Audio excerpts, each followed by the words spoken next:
was really good to meet all of you in our first class, and I look forward to working with you this semester. Here we are in Chapter 1, called The Guidance Tradition, and in this chapter you'll get all the background information that you need to understand a little bit more about what it means to be a teacher who uses guidance. So here's where we're starting, and of course you can go back and look at these first few slides, but in this beginning part it talks about some of the early pioneers, people like John Comenius, Pestalozzi, people like Robert Owen, who understood that children were very different than we understand them today. Certainly Comenius is known for thinking about that children should not be used as beating tools or should never be beaten. He believed that children during that time frame were often abused in ways that they should not be, and certainly was one of the first in his time frame back in the late 1500s and early 1600s to think about that children are meant to be like people and to be treated with kindness and respect. Again, you'll look at Pestalozzi and you'll look at Owen, and using that kind tone and using activities that meet children's true needs. On this next slide, you'll see about Froebel, who's considered to be our father of kindergarten, and he understood that children use those natural impulses as a way to guide them into becoming an adult, which actually is very hard to do, to become an adult. And those of you who are now adults, which I think is almost all of you, that means that you've understood how hard it is to get there, that you've made some mistakes along the way. Montessori is another favorite. She understood that children learn through self-discipline and through making decisions, and certainly those are both key factors that we use when we think about child guidance. Last on this slide, you'll see John Dewey. John Dewey understood that discipline had its own kind and its own type of way of doing things, that it was social, that it was about being cooperative. Certainly both of those are things that we want young children in our classrooms to be as well. Now, on this next page, you'll see one of my personal favorites, Jean Piaget. Piaget was still alive up until the 1980 era, and he certainly understood that kids were both smart and intelligent, but also that they could make good decisions by themselves. Up until this time, we know that children were often told exactly what to do and how to do it and when to do it. And Piaget was one of our more recent contemporaries who understood that children should have some time to think about their own things, make their own learning. You'll look at Alfred Adler, who is again a contemporary of Piaget as well. And you'll notice that he believed that social groups were very important, that children learned best in guidance when it was not a dictatorship, but where adults were actually helping them to learn to become socially competent people. Okay, I'm going to try to make this slide move on. Again, you will see a few more of our self-psychologists.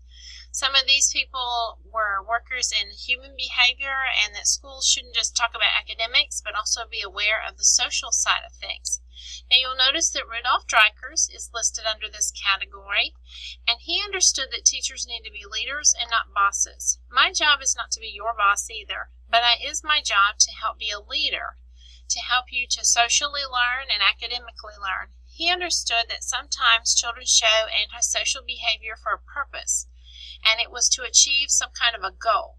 He called these mistaken goals, and therefore in this semester you'll notice that we're going to talk about mistaken behavior. We're going to try really hard to get rid of this idea of that children are misbehaving or that they're intentionally doing things just to irritate us as teachers or as parents, but instead to find where their mistaken thoughts lie and then help them to learn from that. You'll see I never can pronounce his name, Mr. Gounod, and you'll notice that he is also listed here, where it's the children's task to learn to be positively accepted.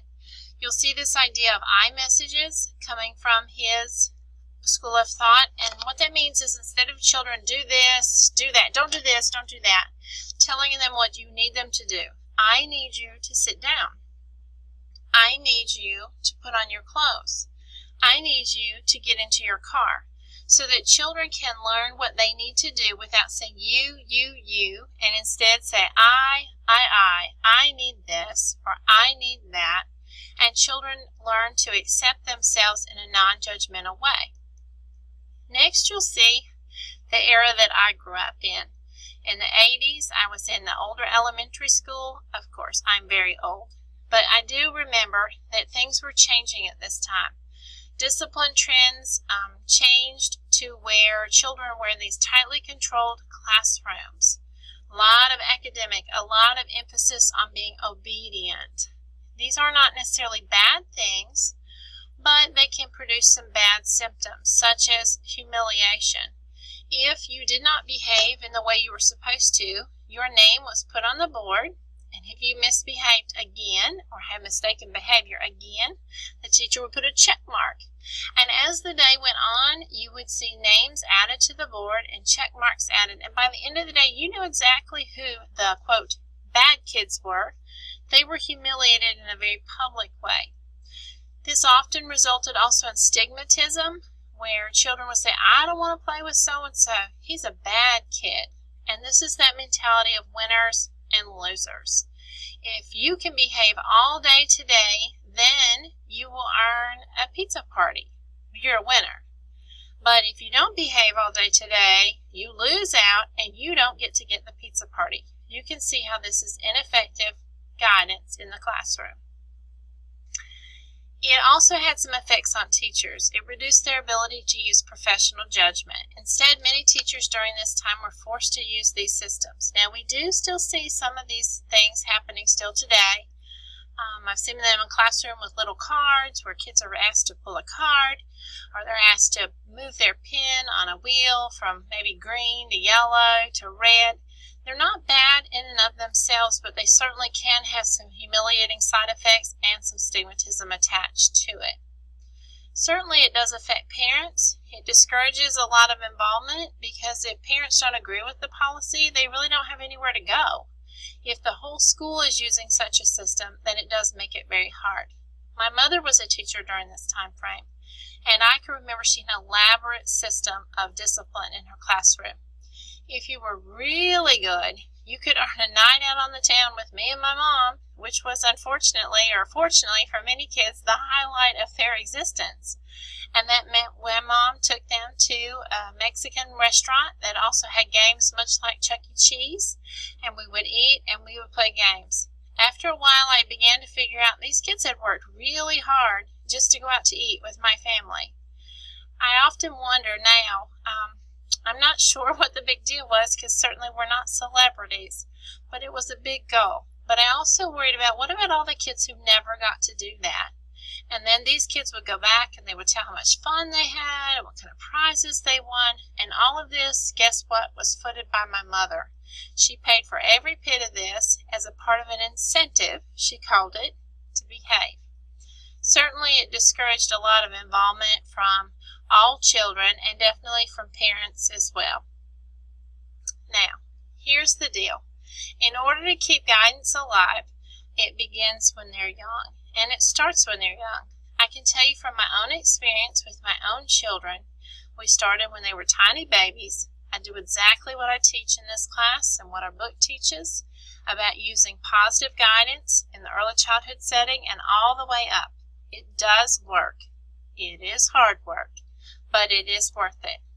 So we will talk about how we begin to teach children to resolve conflicts, how we teach them in this new guidance way, and how this all applies and goes back into understanding about DAP, developmentally appropriate practice.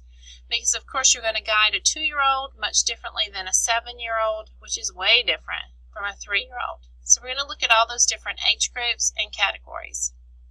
Today, the guidance tradition is much different. Instead, it means that we teach children to learn from their mistakes instead of punishing them for making mistakes. Just like you've seen many times, a child may spill a whole box of crackers or a whole cup of milk. That's a mistake. Punishing them for that makes them fearful that next time I hold a cup of milk, I don't want to carry it because I might drop it. Or Mom's going to get mad because I did something I shouldn't have done. Well, we've all made those mistakes. Guidance means that we begin to teach children what we learn from those mistakes. Things like we use 2 hands, or we walk slowly when we carry things. These are those democratic life skills that all young children need and that adults need as well. These are the skills that kids need to understand I'm worthy. I am worthy and capable member of this group.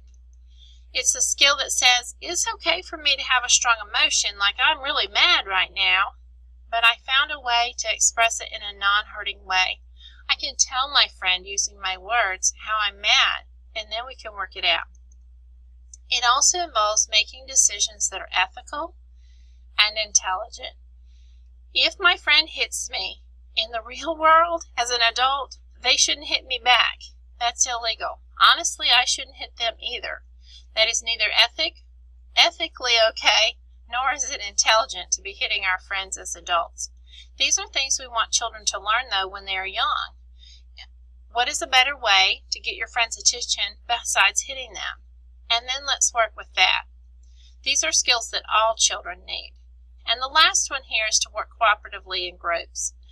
We all know that as an adult, you'll encounter many different people, different types, different values, different backgrounds, different morals. And it's important to learn to work with group so that we know how to function in the greater world that we're going to live in one day. All of this begins when children are quite young. Oh, I love this part, to be understanding of human qualities and characteristics in others. Now, I don't know about you, but sometimes it's hard to just figure a lot of stuff out in life. And sometimes we make mistakes in doing that. When we're 3 and 4 and 7 and 9, we need a lot more experience. We don't understand those human qualities. We don't understand their characteristics. And in trying to learn about them, we learn the skills that we're going to need as a grown-up. On this next slide, you'll notice that we're going to talk about parent and teacher relations. In order for child guidance to be truly successful, parents and teachers need to be on the same page. They need to understand that in order for this to really work, I have to do what you're going to do at school, and you're going to do at school what I need to do. Now, obviously, not all parents are going to agree with the guidance approach, and of course that is their right as long as they're within the parameters with what is legal. But as a teacher, ethically, your job is to do what you know is best, and that is using positive child guidance. We should think about Froebel, how mothers often take the lead in organizing things. Mothers often take the lead in homes in those relationship building skills as well. This is not to say that men or daddies or grandpas or uncles should not have an important role. It's just that we know that many children look to their mothers for that type of guidance. But certainly we would encourage you to enforce good relationships with all the family. From Montessori, we learn that teachers are models for children and for parents alike.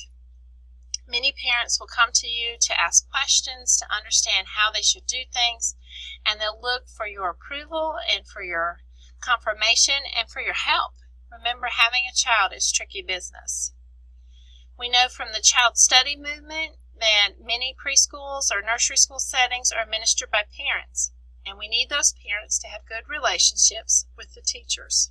Head Start also relies on the same kind of background.